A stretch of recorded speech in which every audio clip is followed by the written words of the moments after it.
નમસ્કાર દર્શક મિત્રો, આપ જોઈ રહ્યા છો સીડી ન્યૂઝ ચેનલ ધ્રાંગધ્રા.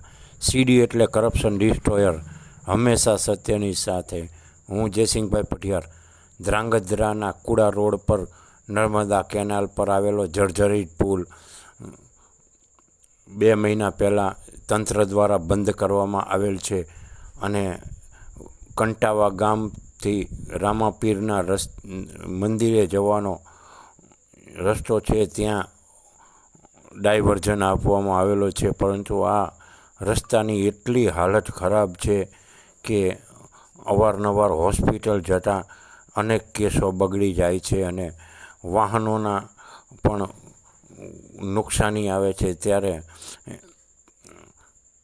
આ રોડ પર જે બ્રિજ બંધ કરેલો છે તે બ્રિજને નવો બનાવી અને તાત્કાલિક અસરથી પબ્લિક માટે ખુલ્લો મૂકવામાં આવે તેવી માંગણી સાથે આજે આમ આદમી પાર્ટીની ટીમ આ બ્રિજ ઉપર પહોંચી હતી અને આ જર્જરિત થયેલા બ્રિજની આજુબાજુમાં સિમેન્ટ કોન્ક્રીટથી જાડી દિવાલ ચણી લેવામાં આવી છે, 3 થી 4 ફૂટની. તો આ જાડી દિવાલ ચણવાનો મતલબ શું?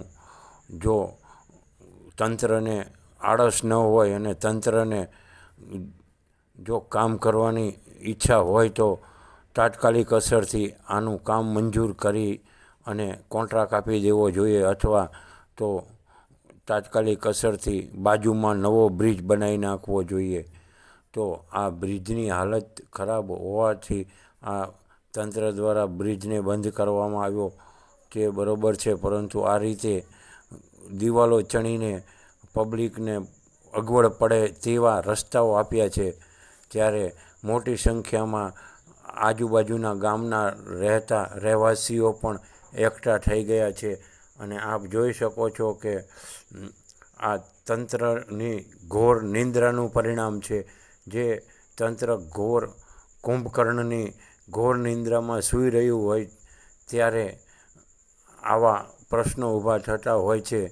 ત્યારે દરેક વાહનવાળાઓએ પણ અમારી અને આમ આદમી પાર્ટીની ટીમને સાથે વાત કરી હતી અને પોતાની વ્યથા વર્ણવી હતી અને વેદના કહી હતી કે આ રોડ ઉપર છેલ્લા 2 મહિનાની અંદર કેટલાય અકસ્માતો થઈ ચૂક્યા છે અને કેટલાય લોકોને આ કમરતોડ ખાડાઓમાંથી પસાર થવું પડે છે.